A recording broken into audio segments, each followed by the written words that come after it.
really like to have everybody kind of come this way. You're going to want to come this way. Come on, I don't have a raffle for you, but I do have a couple of quotes for you. I have a raffle, I do. Okay, so I'm here to talk about my mother. My mother died at 100 years old. With a book in her hand, and I won't tell you what kind of book, except that she said, I wish I had known this at 60. Was she today's woman? We're not finished till we're finished, right? A book in her hand. Can you hear me now? Yes. Book in her hand, CNN, and saying to me, don't cry for me, honey, you've been a great daughter. So these are her words, and these are her tips. I call them been there wisdom. You know, you have to have the experience, then you have the lesson, and then you have the wisdom. I always wanted to jump from the experience to the wisdom, but it didn't work that way. I tried it a few times, it didn't work. So, I'm going to give you 10 tips. They're in your goodie bag that you'll take away with you. So I'm going to talk very, very quickly. One, and this is the most important I learned from my mother. I grew up with a blue can on the sink. Every day we would come in and put nickels and pennies and dimes in this blue can. At the end of 6 months, we would empty out this blue can, and my mother would look around the neighborhood to see who needed what. We would buy a pair of shoes for a child, would deliver them at night, and I'd say, Mom, why are we delivering this at night? And she'd say, I don't want the mother to be dishonored, that she can't afford to buy her kids shoes. So to this day, I have a blue can on the stove. But it also reminded me we have other things to give away. We have a contact, we have a smile, don't we? Smiles. We have money, we have food, we have everything that we can to give away, but we don't have to tell anyone about it. You can do it without telling, because you have women who look like you all over the world, and they will not tell anyone they're in trouble. So you will just have to intuit it. How many of you know people who are out of work or their business is going down? Raise your hand. Because most of us do. Those are the people you can be classiest with. You say to that person, I don't feel like going to dinner tonight. I'm going to bring over groceries and you make the coffee.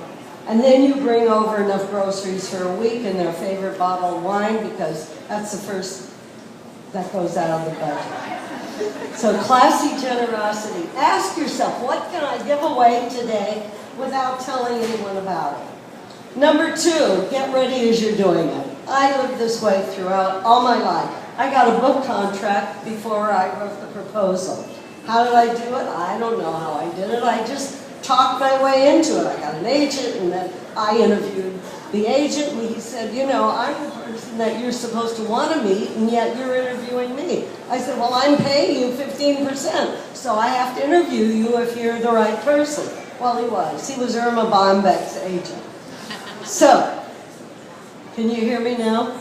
Get ready as you're doing it. We can hear you. Okay.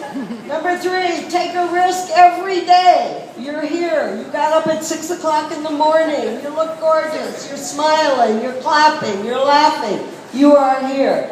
But do something different. It will help your brain. You keep doing the same thing, going out to lunch with the same person, eating the same food, you're going to be the same. You know, more and more is more of the same.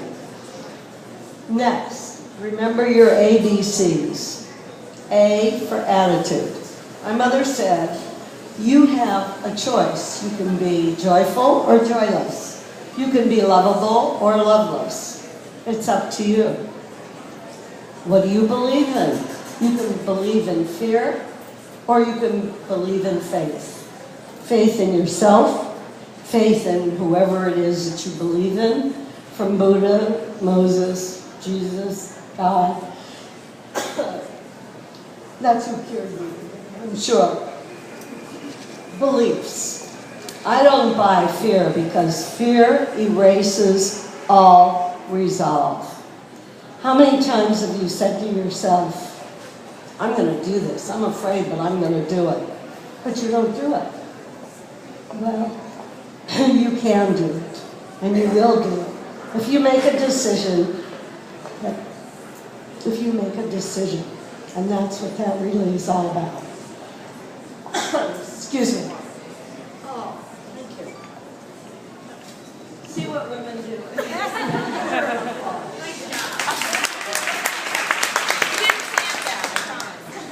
You see what else women do is no matter what the job, they get out of bed with 100-degree temperature and they're here to be with you. Give me applause. That's good. Okay. So you have attitude, you have belief. What do you really believe in? Do you believe in fear? Do you believe in faith? C, confidence. I mean, I look around the room and you all strut your stuff and you look good and you sound good. But I don't know how many of you underneath the surface really feel that power. You have to take on the 20, 40, 60 rule. At 20, you think everybody's talking about you. At 40, you don't give a damn. At 60, you know they never talked about you in the first place.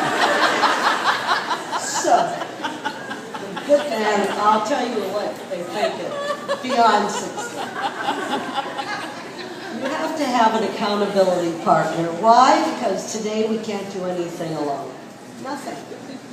If you don't have an accountability partner that says you have lipstick on your teeth or zip up your fly or do something, you're in trouble, right?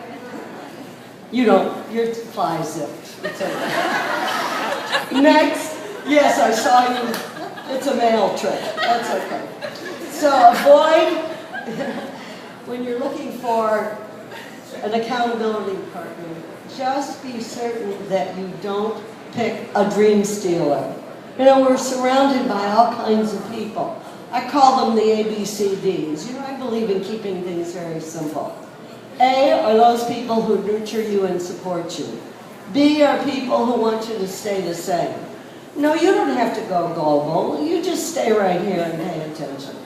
C are people who are acquaintances that want to be your friends. And D are people, see this, intravenous. They suck you dry. Now, what do you do if you have someone in your family or friends who are D people? You limit access. I had a client who said, Tess, I can't stand my mother, but I want to be able to see her. What do I do? I said, well, what's the problem? Well, she's drunk by the time I get there.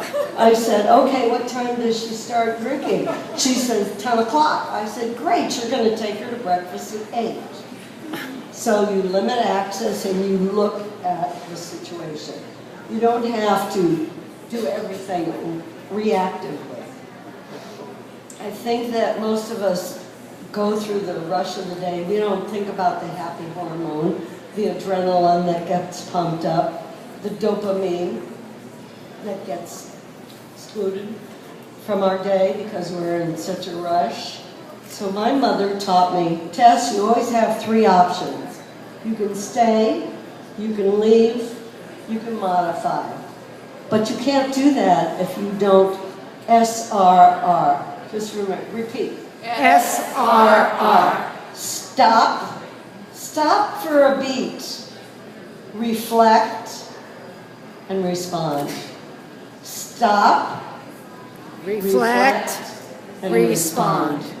And then you'll start making mindful decisions.